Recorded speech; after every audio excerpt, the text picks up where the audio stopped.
What's up, guys? Welcome to the channel. This will be the first of a couple episodes for milling rough sawn lumber. Got a red oak tree taken down a couple months ago, and I had most of the tree left behind so I could mill it down. Today we're just going to be talking about the saw, the process I've been using, and the drying process. This is my first time doing anything like this, so bear with me. I'm doing all the cameras on my own as well as cutting, so it'll be an adventure together, but we'll have some fun. Most importantly, this is just how I'm doing it, how to. There is nothing as far as how you need to do it. Most importantly, follow all your regulations and recommendations for your saw, safety precautions, ears, eyes, the whole 9 yards. Instructing you how to do it a certain way. This is just how I've done it. I found it to be pretty successful. So just keep in mind, safety is a big thing. You're using pretty dangerous equipment, and you don't want to lose a limb. All right, so we're using a Husqvarna 455 Rancher. I did upgrade it a little bit. I think this comes with a 20-inch bar. We put a rotary 24-inch bar on it, as well as a copperhead rotary saw chain, 24-inch.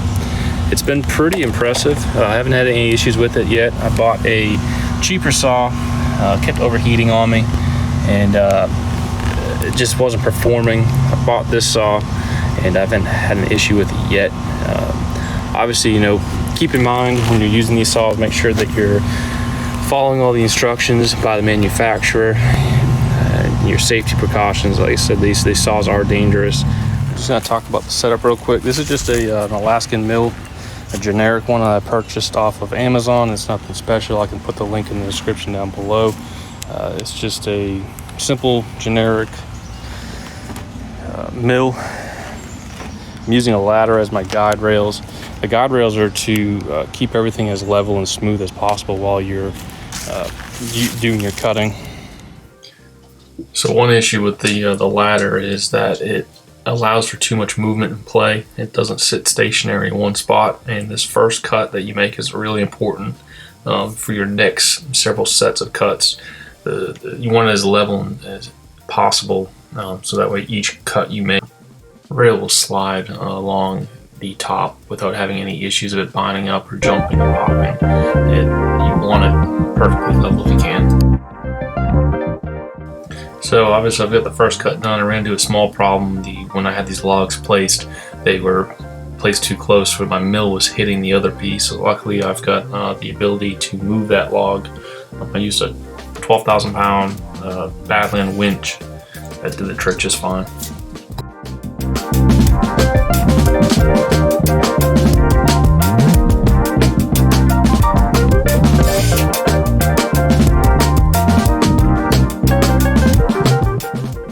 You can see I'm about done with the cut here. I'm placing wedges as I go just to help prevent the saw from binding when the piece of lumber is pushing down on that bar and chain.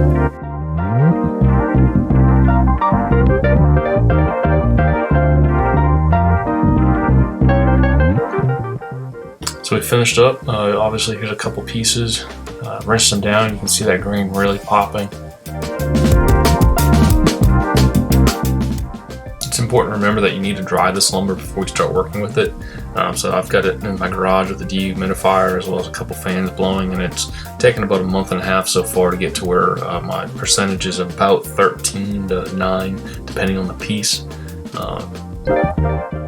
That 9% is really what you want to start working with the wood, and this is a piece I ran through the planer a couple times and cut it down.